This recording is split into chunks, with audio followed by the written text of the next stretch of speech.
Hello everyone, welcome back in my video. So today's our topic is effect of the war. तो आज का हमारा जो topic है वो क्या है? इफेक्ट ऑफ द वार. किस चीज का इफेक्ट, कौन से वार की बात हम कर रहे हैं?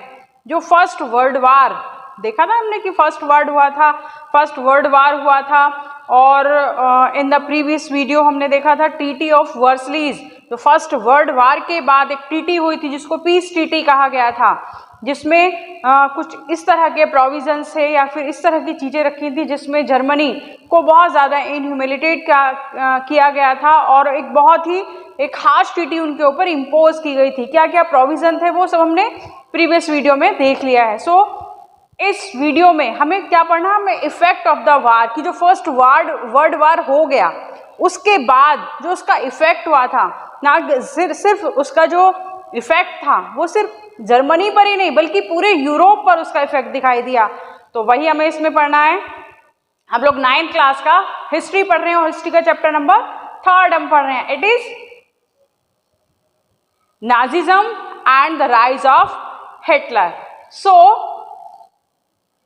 इफेक्ट ऑफ द वार, जो इफेक्ट होने के बाद जो वार खत्म होने के बाद इफेक्ट हुए थे वो सोशल इफेक्ट किस तरह के थे, पॉलिटिकल इफेक्ट किस तरह से दिखाई दिए एंड इकोनॉमिक क्राइसिस. तो वन बाय वन हम देखेंगे. तो फर्स्टली हम देखते हैं कि जो सोशल इफेक्ट थे वो किस तरह के थे.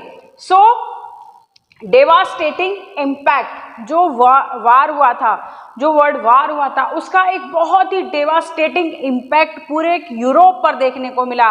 लोग वहाँ पर फिजिकली एंड फाइनेंशियली बहुत ज़्यादा प्रॉब्लम में थे कि वो मानसिक रूप से बहुत ज़्यादा परेशान थे, पैसे नहीं थे उनके पास, तो फाइनेंशियली भी बहुत ज़्यादा वो प्रॉब्लम में थे.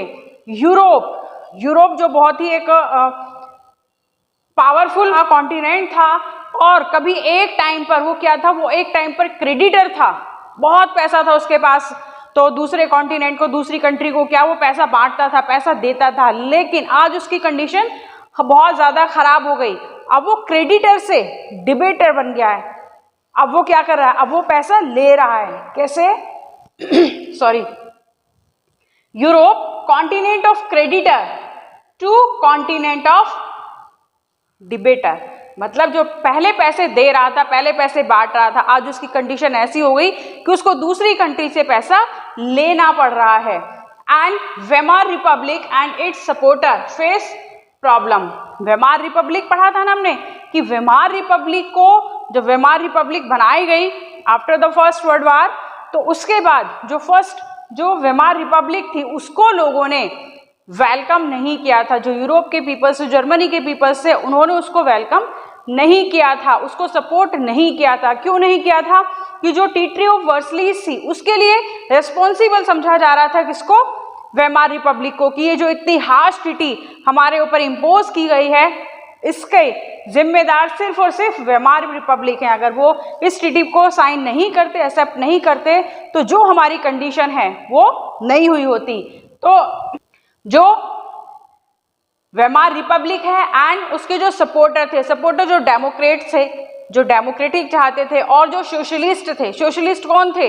जो चाहते थे कि जितने भी रिसोर्सेज हैं उनको इक्वली डिवाइड कर दिया जाए. तो जो सोशलिस्ट थे और जो डेमोक्रेट्स थे, जो सपोर्टर थे किसके? वेमार रिपब्लिक के, उनको बहुत ज़्यादा प्रॉब्लम फेस करनी पड़ती. क्यों? क्योंकि लोग उनसे बहुत ज़्यादा नाराज थे. तो जैसे ही बाहर निकलते, सड़कों पर निकलते, तो उनके ऊपर क्या अटैक कर दिया जाता, लोग उनके ऊपर अटैक कर देते. तो उनको कहा गया था नवंबर क्रिमिनल्स. नवंबर क्रिमिनल्स उनको क्यों कहा गया था? क्योंकि जो ट्रीटी ऑफ वर्सलीज थी उसको नवंबर में साइन किया गया था और नवंबर में साइन करने के बाद बहुत सारी प्रॉब्लम को उन लोगों को फेस करना पड़ा.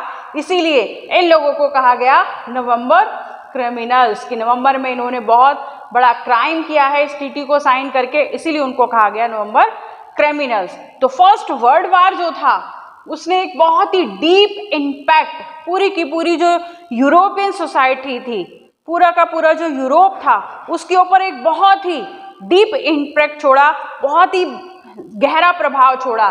कैसे? Due to the harsh impact of war.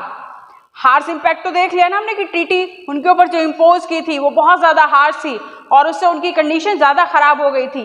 So the soldiers were placed above civilian. अब क्या किया जाता कि अब अंदर ही अंदर क्या था, गुस्सा था कि हमें इसका बदला लेना है कि हमारे साथ जो इतना इंसल्ट हमें किया गया है, इतनी जो हार्श ट्रीटी हमारे ऊपर इम्पोज की गई है, तो उसका बदला लेना है। उसके बदले लेने के लिए क्या हुआ, अब तैयारी शुरू हुई। तो उसमें जो सोल्जर्स थे, जो सिपाही थे, उनको वर प्लेस अबव सिविलियन, सिविलियन से ज्यादा उनको रेस्पेक्ट दिया जाता है या सिविलियन से ऊपर रखा जाता। बात तो सही है, जो सोल्जर्स है उनको सिविलियन से ज्यादा माना जाना चाहिए, उनको ज्यादा रेस्पेक्ट देनी चाहिए। लेकिन यहां पर क्या था, यहां पर चीजें उल्टी थी। कैसे, trench life glorified, trench life को ग्लोरीफाइड किया गया। बहुत अच्छा बताया गया कि जो ट्रेंच लाइफ है सोल्जर की, ये बहुत अच्छी है या फिर इस तरह की होनी चाहिए। लेकिन जो सच्चाई थी वो बिल्कुल उसके अपोजिट थी। अब ये ट्रेंच लाइफ क्या है, पहले तो ये देखिए, मैं आपको एक वो दिखाती हूँ। ये वो ट्रेंच है, मैं आपको ये देखिए, ये लगभग 2 मीटर की थी। तो ये इसकी लंबाई है, मतलब गहराई है 2 मीटर, और ये इसकी ब्रेथ है, चौड़ाई है कितनी, 5 मीटर। तो ये जो इसकी यहाँ पर बना हुआ है ये फायर स्टेप इसलिए कि यहाँ पर पैर रखने के बाद और यहाँ पर जहाँ पर सैंड बैग्स रखे हुए हैं, ये सैंड बैग्स हैं, तो इनके ऊपर राइफल अपली रखकर यहाँ पर वो जो सोल्जर्स थे यहाँ से फायरिंग करते थे। और यहाँ पर ये बारबेड वायर लगे हुए हैं ताकि कोई भी जो पैदल सैनिक हैं या पैदल सोल्जर्स हैं वो इन सेल होल्स में आ ना सकें और यहाँ पर जो सोल्जर्स हैं उनके ऊपर अटैक ना कर सकें, तो इसीलिए ये बारबेड वायर लगे हुए थे। यस, तो इस तरह की ट्रेंच लाइफ थी जिसको बहुत ज़्यादा ग्लोरीफाइड किया गया कि ये जो ट्रेंच लाइफ है ये बहुत अच्छी है, बहुत इस तरह की ट्रेंच लाइफ होनी चाहिए, किसकी, सोल्जर्स की। लेकिन ये भी देख लिया कि जो रियलिटी थी वो उसके अपोजिट थी। There were great straight lead on for man to be aggressive, strong and masculine. जो सबसे ज्यादा प्रेशर था, स्ट्रेस था, वो किसके ऊपर था, जो मैन थे।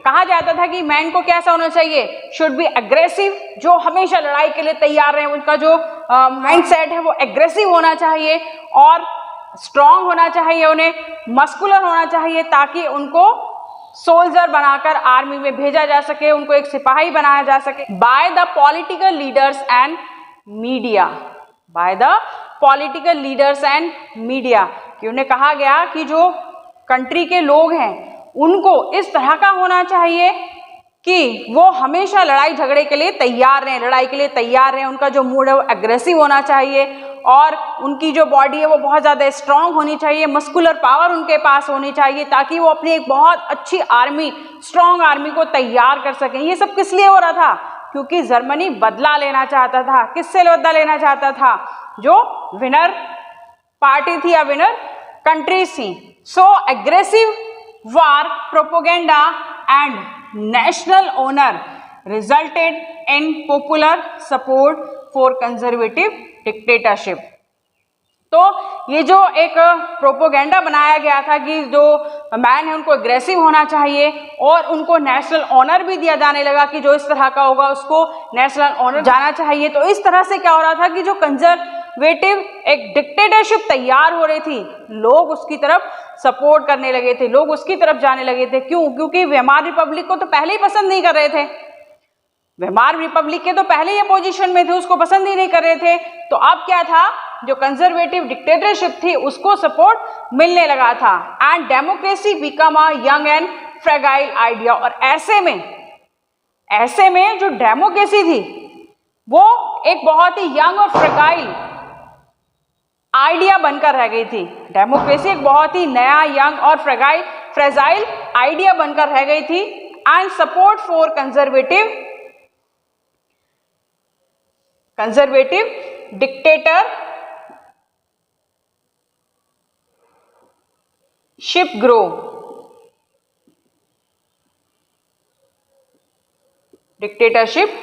अब क्या था, जो कंजर्वेटिव डिक्टेटरशिप थी उसको सपोर्ट मिलने लगा था, उसकी तरफ लोग जाने लगे थे। किसको छोड़कर, किसको सपोर्ट नहीं करना चाहते थे, क्योंकि वो वेमार रिपब्लिक को सपोर्ट नहीं करना चाहते थे। इसीलिए जो कंजर्वेटिव कौन थे, कंजर्वेटिव जो बदलाव चाहते थे कि बदलाव आए, चेंजेस आए, तो उन लोगों को सपोर्ट मिलने लगा था। So this is all about the effect of the war in the social effect, कि सोशल इफेक्ट किस तरह के देखने को मिले। In the next video we will see about the political effect, कि पॉलिटिकल इफेक्ट किस तरह के थे, जो राजनीति थी उस पर किस तरह के प्रभाव पड़े, उसको किस तरह से प्रभावित किया। तो देखते हैं नेक्स्ट वीडियो में। तो नेक्स्ट वीडियो में हमारा जो टॉपिक है it will be political effect. Political effect को हम नेक्स्ट वीडियो में पढ़ेंगे। Till then stay connected, keep learning and watch my videos. Thank you very much. Goodbye.